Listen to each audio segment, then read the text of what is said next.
Visa apply કરવું મોટા ભાગે એક્સાઇટમેન્ટથી ભરેલું હોય છે. નવો દેશ, નવી ઓપોર્ચ્યુનિટીઝ, એજ્યુકેશન, જોબ, બિઝનેસ કે ટ્રાવેલના સપના. પણ આ એક્સાઇટમેન્ટની સાથે એક ડર પણ રહે છે, વિઝા રિજેક્ટ ના થઈ જાય. કેટલાય લોકોએ એક્સપિરિયન્સ કર્યો છે, કેટલાય કરવાના છે અને કેટલાય એવા પણ હોય છે કે જેમના વિઝા ખાલી નાની નાની ભૂલોને લીધે રિજેક્ટ થઈ જાય છે. તો આજના વિડીયોમાં આપણે સિમ્પલ લેંગ્વેજમાં સમજીશું કે ભાઈ વિઝા રિજેક્શનના 9 સૌથી કોમન રીઝન શું હોય છે, અને જો વિઝા રિજેક્ટ થઈ જાય તો પેનિક કરવાને બદલે તમારા નેક્સ્ટ સ્ટેપ શું લેવા જોઈએ. આ વિડીયો ખાસ કરીને એ ઇન્ડિયન્સ માટે છે જે યુએસ, કેનેડા, યુરોપ કે બીજી કન્ટ્રીઝ માટે વિઝા એપ્લાય કરી રહ્યા છે. તો ચલો ફટાફટ વિડીયો સ્ટાર્ટ કરી દઈએ. તો સૌથી પહેલું અને સૌથી કોમન રીઝન છે ઇનકમ્પ્લીટ કે ખોટા ડોક્યુમેન્ટ્સ. કેટલીય વાર લોકો ફોર્મ સરખી રીતે નથી ભરતા, ડેટ્સ મેચ નથી કરતી, સિગ્નેચર્સ મિસ થઈ જાય છે, કાં તો સપોર્ટિંગ ડોક્યુમેન્ટ્સ પૂરા નથી હોતા. વિઝા ઓફિસર માટે આ નાની ભૂલ નથી હોતી પણ રેડ ફ્લેગ બની જાય છે. એનાથી ઓફિસરને લાગે છે કે ભાઈ એપ્લિકન્ટ કેરલેસ છે, કાં તો ઇન્ફોર્મેશન છુપાવી રહ્યો છે. એનાથી બચવા માટે દરેક ફોર્મને શાંતિથી ભરવું જોઈએ. એમ્બેસીની ઓફિશિયલ ચેકલિસ્ટમાંથી ડોક્યુમેન્ટ્સને ક્રોસ ચેક કરવા જોઈએ અને સબમિટ કરતા પહેલા 2 વખત વેરીફાઈ કરવા જોઈએ. જો આ રીઝનથી જ વિઝા રિજેક્ટ થયા છે તો ભૂલ સુધારીને ફરીથી એપ્લાય કરી શકાય છે. બીજું મોટું રીઝન છે ઇનસફિશિયન્ટ ફાઇનાન્શિયલ પ્રૂફ. વિઝા ઓફિસર્સ એ જોવા માંગતા હોય છે કે તમે તમારા આખા સ્ટે દરમિયાન પોતાનો ખર્ચો ઉઠાવી શકો છો કે નહીં. જો બેંક સ્ટેટમેન્ટ વીક છે, બેલેન્સ અચાનક જમા થયેલું દેખાય છે અથવા ઇન્કમ સ્ટેબલ નથી લાગતી તો વિઝા રિજેક્ટ થઈ શકે છે. એનાથી બચવા માટે ટ્રીપનો રફ ખર્ચો કેલ્ક્યુલેટ કરવો જરૂરી છે. Salary slips, ITR, bank statements અને જો સ્પોન્સર છે તો સ્પોન્સરશિપ લેટર પ્રોપરલી લગાવવો જોઈએ. ઇન્ડિયન્સે ખાસ કરીને એ ધ્યાન રાખવું જોઈએ કે ફંડ જેન્યુઇન અને ટ્રેસેબલ હોય. ત્રીજું રીઝન છે કે લેક ઓફ ટ્રાવેલ હિસ્ટ્રી.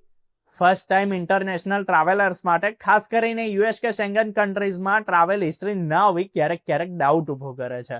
જોકે દર વખતે એવું નથી હોતું પણ ચાન્સીસ ઓછા રહી શકે છે. એનાથી બચવાનો એક રસ્તો છે, એ છે કે ભાઈ પહેલા વિઝા ઓન અરાઇવલ કે ઈ વિઝા વાળી કન્ટ્રીઝમાં ટ્રાવેલ કરીને રેકોર્ડ બનાવવામાં આવે. એનાથી ફ્યુચર વિઝા એપ્લિકેશન સ્ટ્રોંગ બને છે. ચોથું રીઝન છે weak ties to home country. Visa officer convince હોવા જોઈએ કે તમે ટ્રીપ પછી રિટર્ન આવશો.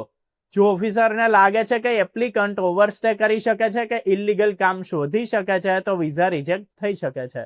એને અવોઇડ કરવા માટે employment proof, business documents, property papers, family ties કે ઓનગોઈંગ એજ્યુકેશનના ડોક્યુમેન્ટ્સ બતાવવા જોઈએ. કવર લેટરમાં ક્લિયરલી બતાવવું જોઈએ કે તમે ક્યારે અને કેમ રિટર્ન આવશો. તો પાંચમું રીઝન છે ઇનકન્સિસ્ટન્ટ પર્પઝ ઓફ વિઝિટ. જો તમે ટુરિસ્ટ વિઝા એપ્લાય કર્યા છે પણ ડોક્યુમેન્ટ, સ્ટડી કે બિઝનેસ જેવા લાગે છે કે ઇન્ટરવ્યુમાં તમારી વાત ડોક્યુમેન્ટથી મેચ નથી કરતી તો વિઝા રિજેક્ટ થઈ શકે છે. એટલે ટ્રાવેલ પર્પઝ એકદમ ક્લિયર હોવો જોઈએ. Hotel bookings, invitation letters, itinerary અને ઇન્ટરવ્યુ આન્સર્સ બધું જ એક જેવું જોવું જોઈએ.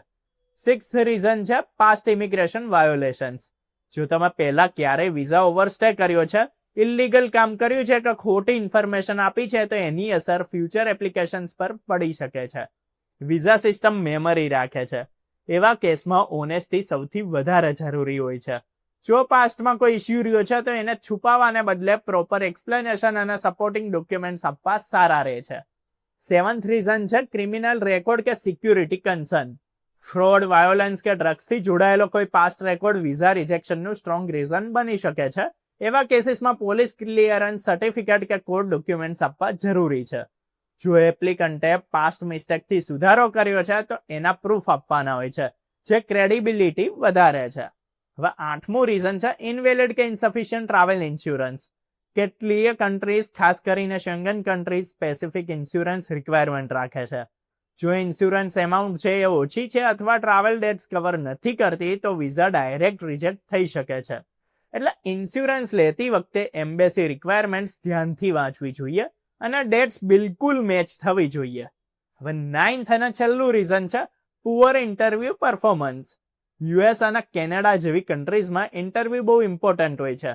નર્વસ હોવું નોર્મલ છે પણ અનક્લિયર આન્સર્સ, કન્ફ્યુઝન કે કોન્ટ્રાડિક્શન વિઝાને રિજેક્ટ કરાવી શકે છે. એટલે ઇન્ટરવ્યુની પહેલા કોમન ક્વેશ્ચન્સ પ્રેક્ટિસ કરવી, કામ રહેવું એકદમ અને ઓનેસ્ટ આન્સર આપવા બહુ જરૂરી છે. હવે સૌથી ઇમ્પોર્ટન્ટ સવાલ કે જો વિઝા રિજેક્ટ થઈ જાય છે તો શું કરવું? તો સૌથી પહેલા પેનિક તો બિલકુલ ના કરો. વિઝા રિજેક્શન એન્ડ નથી હોતો પણ ફીડબેક હોય છે, એટલે રિજેક્શન લેટરના ધ્યાનથી વાંચો, રીઝન સમજો અને એ પોઈન્ટ પર ઇમ્પ્રુવમેન્ટ કરો. સેમ ડોક્યુમેન્ટ્સની સાથે તરત રીએપ્લાય કરવાનું ભૂલ ના કરવી. ગેપ લેવો, કેસને સારી રીતે સ્ટ્રોંગ બનાવો અને પછીથી ફરી રીએપ્લાય કરો. તો આઈ હોપ કે આ વિડીયો તમારા માટે હેલ્પફુલ રહ્યો હશે. જો આ વિડીયો તમને સારો લાગ્યો તો લાઈક કરો, શેર કરો અને આવા જ વિડીયોઝ માટે, ઇન્ફોર્મેશન માટે, અપડેટ્સ માટે સબસ્ક્રાઇબ કરો, ફોલો કરો અર્બન ગુજરાતી.